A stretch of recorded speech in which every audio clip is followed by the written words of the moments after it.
Hello everyone, welcome to my channel SST by Priyanka Sharma.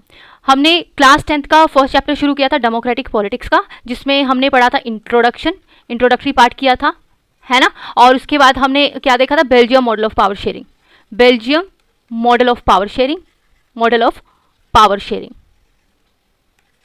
है ना। ये सब हमने देख लिया था। और बेल्जियम मॉडल से हमें क्या सीखने को मिला कि भाई पावर शेयरिंग कितना ज़रूरी है। एक सिविल वॉर जो है उसको टाला जा सकता है, अगर पावर शेयरिंग नहीं हुई तो सिविल वॉर जैसे सिचुएशन पैदा हो सकती है। और यकीन नहीं आता तो आप श्रीलंका का एग्जांपल लेके देख लो। तो आज हम पढ़ेंगे श्रीलंका का एग्जांपल, मेजोरिटेरियनिज्म इन श्रीलंका, यानी कि श्रीलंका के अंदर क्या हो रहा है, बहुसंख्यकवाद हो रहा है। क्या हो रहा है, बहुसंख्यकवाद। बहुसंख्यकवाद क्या होता है वो मैं आपको बताती हूँ, ठीक है। तो टारगेट क्या हमारा 90+ मार्क्स इन बोर्ड एग्जाम। तो आज हम श्रीलंका के बारे में पढ़ेंगे। सबसे पहले श्रीलंका की जो ज्योग्राफिकल स्थिति है वो देखेंगे कि the situation in another country. दूसरी कंट्री कौन सी थी, श्रीलंका। पहली कौन सी थी, बेल्जियम। बेल्जियम का एग्जाम्पल हमने पढ़ लिया है कि किस तरीके से अलग अलग दो भाषा के लोगों ने एक दूसरे के साथ कोऑपरेट किया और एक दूसरे की कंडीशंस को, एक दूसरे की डिमांड्स को माना। और आज के टाइम पे और उस टाइम पे भी क्या है, इनके देश में शांति बनी रही और ये देश बहुत डेवलप कर गया। इतना ज़्यादा डेवलपमेंट हो गई कि यूरोपियन यूनियन ने अपना जो हेडक्वार्टर है वो किसको चुना, बेल्जियम की कैपिटल ब्रुसेल्स को चुना, है ना। तो कुछ तो रहा होगा ना। देखो ये मॉडल, जो बेल्जियम का मॉडल बहुत ही कॉम्प्लेक्स तरह का मॉडल था, है ना। कई बार ऐसा था कि ये क्या मतलब है कि स्टेट में भी अलग गवर्नमेंट है, सेंटर में अलग गवर्नमेंट है, कैपिटल में अलग गवर्नमेंट है, कम्युनिटी गवर्नमेंट अलग, मतलब चार तरह की गवर्नमेंट हो गई एक तरीके से, है ना। तो ये क्या मतलब समझ नहीं आता ना, ये गुचल पुचल सा हो गया है। लेकिन इस गुचल पुचल की वजह से भी क्या हो रहा है, उस देश में शांति का माहौल था। दोनों ही कम्युनिटी के लोगों ने एक दूसरे को कोऑपरेट किया था, है ना, एक दूसरे की डिमांड्स को माना था। अब बात करते हैं कि श्रीलंका के लोग क्या कर रहे हैं। देखो, Sri Lanka is an island nation just a few kilometres off the southern coast of Tamil Nadu. Tamil Nadu क्या है, इंडिया का साउदर्न पार्ट है। साउथ इंडिया के जो तमिलनाडु से कुछ किलोमीटर दूर है Sri Lanka. It has about 2 crore population, about same as Haryana. Haryana की आई थिंक अब ज़्यादा हो गई है ना। तो अब श्रीलंका का क्या है, एथनिक कंपोजिशन देख लेते हैं। अगर हम सिन्हालास की बात करें, यानी कि सिंगली भाषा बोलने वालों की बात करें, तो है 74%। देखो 74% तो यही हो गया, इसका मतलब ये लोग क्या है, मेजोरिटी में है, हो गए ना मेजोरिटी में। तो जो बुद्धिस्ट लोग हैं, जो सिंहाला लैंग्वेज बोलते हैं, वो क्या है, वो मेजोरिटी में है। और तमिल, फिर उसके बाद कौन आ गए, तमिल आ गए। तमिल कितने, 18%।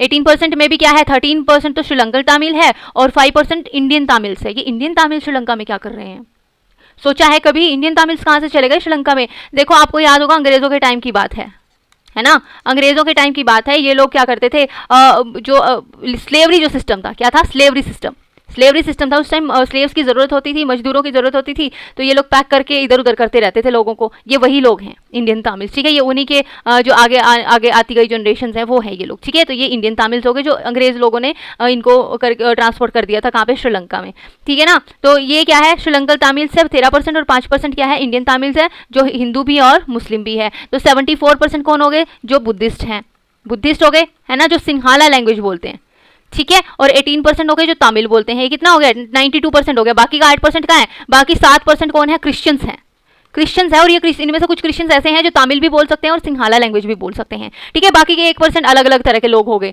ठीक है। तो इस तरीके से जो है श्रीलंका की क्या है, एथनिक पोजीशन है। 74% जो है वो सिंहाला लैंग्वेज बोल सकते हैं, 18% तमिल लैंग्वेज बोल सकते हैं, बाकी 7% क्रिश्चियन है और बाकी बच गया 1% अलग अलग तरह की और कम्युनिटी हो गई, है ना। और जो क्रिश्चियन लोग क्या है, क्रिश्चियन लोग जो है दोनों तरह की भाषा बोल सकते हैं, दोनों लैंग्वेज बोल सकते हैं, कौन कौन सी, तमिल भी और सिंहाला भी। तो इस एथनिक कंपोजिशन से हमें ये पता लग रहा है कि जो ये लोग हैं ये मेजोरिटी में है, ठीक है। ये लोग क्या है, मेजोरिटी में है। और हम तमिल्स की बात करें, वो किस में आ गए, ये माइनॉरिटी में आ गए, ये माइनॉरिटी में आ गए। ऐसे ही अगर मैं उसकी बेल्जियम की बात कर रही थी तो 59% कौन थे, ओवरऑल कंट्री की बात करें, डच थे, है ना। और 40% कौन थे, फ्रेंच भाषा बोलने वाले लोग थे। तो ये कौन से थे, ये मेजोरिटी में आ गए, ये मेजोरिटी में। और ये कौन हो गए, ये माइनॉरिटी में, ये माइनॉरिटी में आ गए, ठीक है।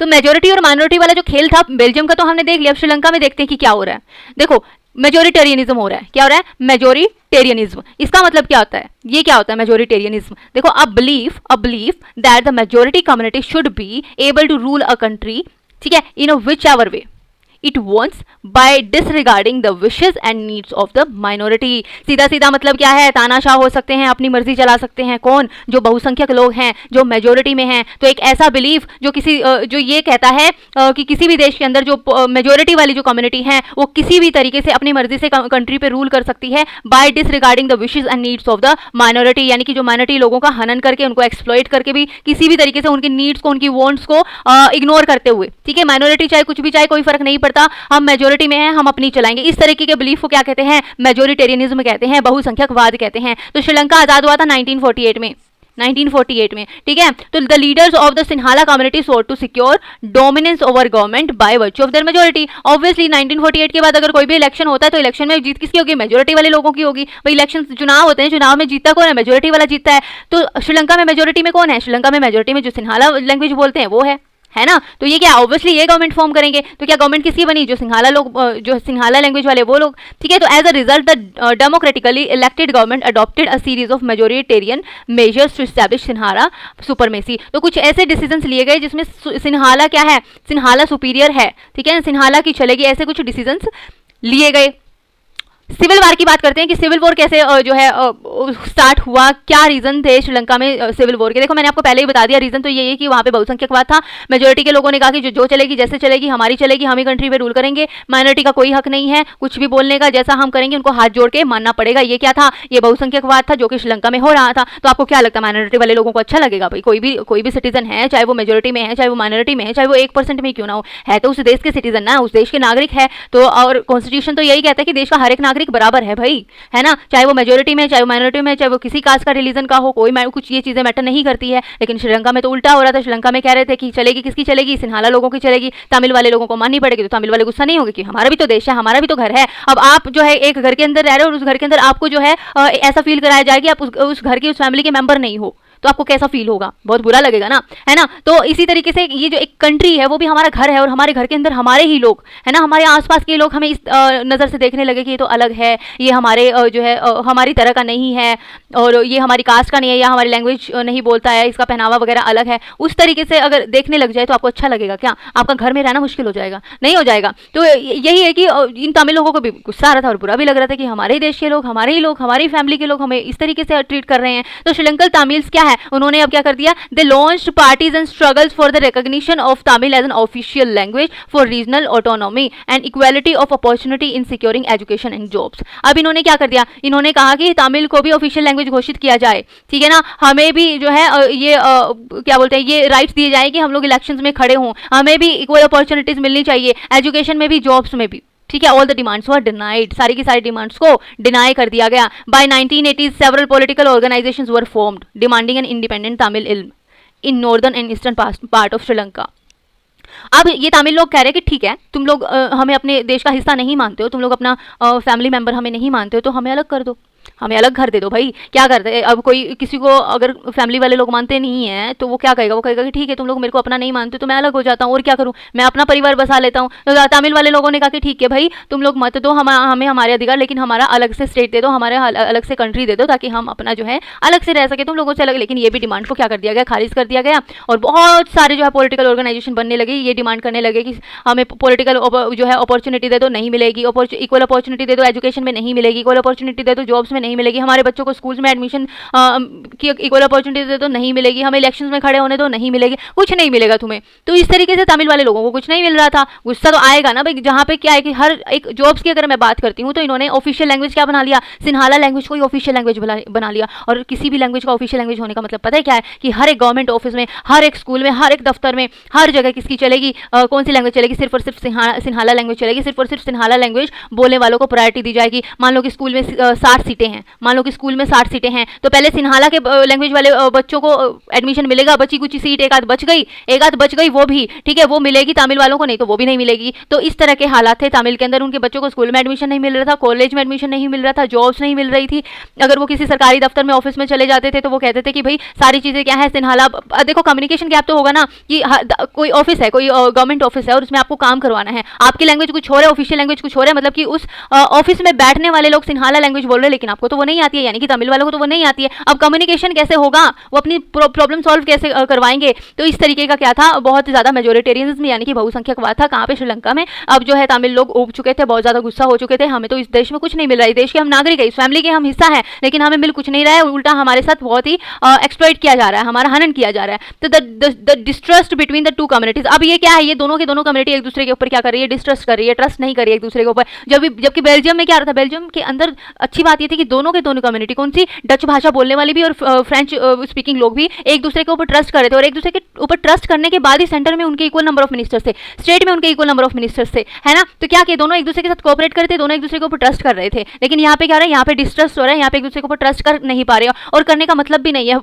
बनेगा कैसे जब सिन्हाला की गवर्नमेंट है और ये गवर्नमेंट सिर्फ सिन्हाला कम्युनिटी के लिए काम कर रही है, तमिल के लिए कुछ काम नहीं कर रही है। काम करना तो दूर, उनके जो बेसिक राइट्स है वो भी छीन लिए गए हैं, ठीक है। तो ये क्या, अब क्या हो जाएगा, ये जो डिस्ट्रस्ट है ये बदल जाएगा कन्फ्लिक्ट में। It soon turn into a civil war, और ये जल्दी ही क्या हो गया, सिविल वॉर में कन्वर्ट हो गया। तो इफेक्ट ऑफ सिविल वॉर क्या था, several people were injured and killed, properties were destroyed, बहुत सारे लोग मारे गए थे, बहुत सारे लोग क्या है, अब क्या हो गया, सिविल वॉर हो गया। सिविल वॉर क्या होता है, जब एक ही देश के लोग आपस में लड़ भिड़ने लग जाए तो इसको सिविल वॉर बोलते हैं। एक ही फैमिली के लोग जो है आपस में लड़ भिड़ रहे थे घर के अंदर, और वहाँ पे क्या हो रहा था, कुछ लोग मारे गए और कुछ लोग बहुत बुरी तरीके से इंजर हो गए, प्रॉपर्टीज को जो है डिस्ट्रॉय हो गई। Many people had to go to other countries as refugees, बहुत सारे लोगों को है दूसरे देशों में जा जाकर छुप छुपा के शरण लेनी पड़ी। Sri Lanka development and economic progress was affected. अब किसी देश के अंदर वॉर होता है, चाहे किसी भी तरीके का हो, वो देश क्या है, बहुत पीछे चला जाता है डेवलपमेंट के मामले में। And in 2009 war was ended, 2009 में जो है ये वॉर एंड हुआ था, ठीक है, with the defeat of LTTE यानी कि liberation of tigers of Tamil इल्म, ठीक है ना। तो इसी के साथ ये वॉर खत्म हो गया था। तो एडवांटेज देखते हैं, advantage of power sharing in Belgium. ये मैं आपको एक चीज़ और बता दूं, यहाँ पे सिविल वॉर का मैंने एक चीज़ तो ये बता दिया कि क्या हुआ था, सिन्हाला को ऑफिशियल लैंग्वेज घोषित कर दिया गया था, ठीक है। और एक चीज़ ये था कि एक कॉन्स्टिट्यूशन अमेंडमेंट हुआ जिसमें ये कहा गया कि हम तो बुद्धिज्म को ही अपना रिलीजन मानेंगे और बुद्धिज्म को ही प्रिजर्व करेंगे, प्रोटेक्ट करेंगे, यानी कि तमिल्स वाले लोगों का कुछ नहीं होगा। मतलब कि अगर किसी देश का कॉन्स्टिट्यूशन सबसे बड़ी चीज़ होती है बच्चा किसी भी देश के अंदर, है ना। कॉन्स्टिट्यूशन हम सुनते नहीं है कि संविधान से बढ़ के क्या है, किसी देश में कुछ भी नहीं है। अब कॉन्स्टिट्यूशन ने ये कह दिया कि हम तो सिन्हाला वाले को, हम तो बुद्धिस्ट रिलीजन को प्रिजर्व करेंगे, उसको बचाएंगे, उसको ही प्रोटेक्ट करेंगे, तुम्हें को कोई प्रोटेक्शन नहीं मिलेगी, तुम्हें कुछ प्रोटेक्ट नहीं करेंगे, हम तुम्हें कुछ राइट्स नहीं मिलेंगे। तो अब कॉन्स्टिट्यूशन ने ही ये बोल दिया। कॉन्स्टिट्यूशन ही किसी देश का अगर पार्शियलिटी करने लग जाए तो क्या उस देश के लोग जिनके साथ पार्शियलिटी हो रही है, क्या उस देश के ऊपर ट्रस्ट हो पाएगा, नहीं हो पाएगा। अब क्या बगावत होगी, और बगावत में सिविल वॉर होगा, और सिविल वॉर की वजह से देख लो कितने लोग मारे गए, कितने लोग इंजर हो गए, पब्लिक प्रॉपर्टीज जो है डिस्ट्रॉय कर दी गई है, बहुत सारे लोगों को अपनी जान बचा के भागना पड़ा है, दूसरे देशों में शरण लेनी पड़ी है, ठीक है। तो इससे क्या नुकसान हुआ, जो श्रीलंका है अपने टाइम से बहुत पीछे चला गया, पिछड़ गया, ठीक है। और ये जो वॉर हुआ था वो 2009 में जो है इसका एंड हुआ था। एडवांटेज की बात करते हैं, advantage of power sharing in Belgium. Belgium के अंदर पावर शेयरिंग का क्या एडवांटेज रहा है कि avoided and prevented social conflicts. दोनों में जो एडवांटेज पावर शेयरिंग का, वही डिसएडवांटेज क्या है, पावर शेयरिंग ना करने का है ना। तो वही डिसएडवांटेज क्या हो जाएगा, पावर शेयरिंग ना करने का। डिसएडवांटेज कौन सी कंट्री में बन गया, श्रीलंका में बन गया। एडवांटेज कौन सी कंट्री में बन गया, बेल्जियम में बन गया। क्यों, क्योंकि बेल्जियम में पावर शेयरिंग हो रही है और श्रीलंका में पावर शेयरिंग नहीं हो रही है। तो पावर शेयरिंग का एडवांटेज क्या है, एक तो ये कि avoided and prevented social conflicts. Social conflicts क्या है, अवॉइड हो गए, प्रिवेंट हो गए, prevented breaking of a country. देखो श्रीलंका की बात करते हैं, श्रीलंका का जो श्रीलंका जैसा जो कंट्री है वो क्या है, टुकड़े टुकड़ों में बट गया भाई। तमिल के लोग उधर जा रहे हैं, सिन्हाला वाले लोग, एकदम जो यूनिटी है ना वो खत्म हो गई है ना। तो एकता जो थी देश की वो खत्म हो गई है। लेकिन बेल्जियम के अंदर क्या हो रहा है, देश टूटने से बच गया है, जबकि श्रीलंका की अगर हम बात करें तो देश के टुकड़े हो गए हैं, है ना। और तो ये क्या है, स्ट्रेंथन यूनिटी को बढ़ावा दिया पावर शेयरिंग ने बेल्जियम के अंदर। लेकिन पावर शेयरिंग ना होने की वजह से श्रीलंका के टुकड़े टुकड़े हो गए, है ना। तो यही उल्टा लिख देना इनका, तो वो डिसएडवांटेज बन जाएगा। तो बेल्जियम और श्रीलंका के लीडर्स के बीच क्या क्या डिफरेंस था, देखो बेल्जियम से लीडर की हम बात करते हैं। बेल्जियम लीडर्स ने बहुत सही टाइम पे ये रियलाइज कर लिया, क्या leaders realise the unity of the country, कि सबसे ऊपर क्या है, हर चीज़ से ऊपर देश में की यूनिटी ज़रूरी है, देश के लोगों में यूनिटी होना ज़रूरी है। ये कम्युनिटी वगैरह कुछ नहीं होती, ये मेजोरिटी माइनॉरिटी वगैरह कुछ नहीं होती। सबसे इंपॉर्टेंट बात ये है कि ये जो लोग हैं मेजोरिटी माइनॉरिटी वाले, ये मिलकर रहेंगे तभी देश शांति में रहेगा। तो रिस्पेक्ट उन्होंने क्या किया, they respected the feelings and interest of different communities and regions. जबकि श्रीलंका में क्या हुआ, बहुसंख्यक बाद मेजोरिटेरियनिज्म हुआ और dominance of majority result in a civil war, और जिसकी वजह से श्रीलंका में क्या हुआ, सिविल वॉर हुआ। आई होप आपको समझ में आया होगा कि बेल्जियम के एडवांटेज क्या रहे, पावर शेयरिंग होने की वजह से बेल्जियम में क्या क्या एडवांटेज थे पावर शेयरिंग के, और पावर शेयरिंग ना होने के श्रीलंका में क्या क्या एडवांटेज हुए। आगे हम क्या देखेंगे कि पावर शेयरिंग डिजायरेबल क्यों है, पावर शेयरिंग क्यों होनी चाहिए, क्यों डिजायरेबल है किसी भी कंट्री के अंदर। देखो दो एग्जांपल मैंने दे दिए है, कौन सा, बेल्जियम का एग्जांपल दे दिया, श्रीलंका का एग्जांपल दे दिया। अब आप खुद सोचो कि पावर शेयरिंग क्यों होनी चाहिए। सारी चीजें एक्सप्लेन कर चुकी हूँ, अब आप खुद पॉइंट बना के देखिए, अदरवाइज मैं तो आपको अगली क्लास में समझाने वाली हूँ पावर शेयरिंग डिजायरेबल क्यों है। और फिर उस क्लास में हम देखेंगे forms of power sharing, power sharing किस किस तरीके से हो सकती है। ठीक है, तो मिलते हैं नेक्स्ट क्लास में। लाइक सब्सक्राइब और शेयर जरूर कर दो, और अपने जो 10th क्लास के बच्चे हैं, 9th क्लास के बच्चे हैं, 6 to 10th क्लास के जो बच्चे हैं उनको ये सेशन शेयर जरूर कर देना, ये जो है चैनल शेयर जरूर कर देना, क्योंकि सारे के सारी क्लासेस को मैं यहाँ पे पढ़ाने वाली हूँ। मिलते हैं नेक्स्ट क्लास में इसी चैप्टर के साथ, नेक्स्ट टॉपिक के साथ, desirable, why power sharing is desirable and forms of power sharing. Thank you so much.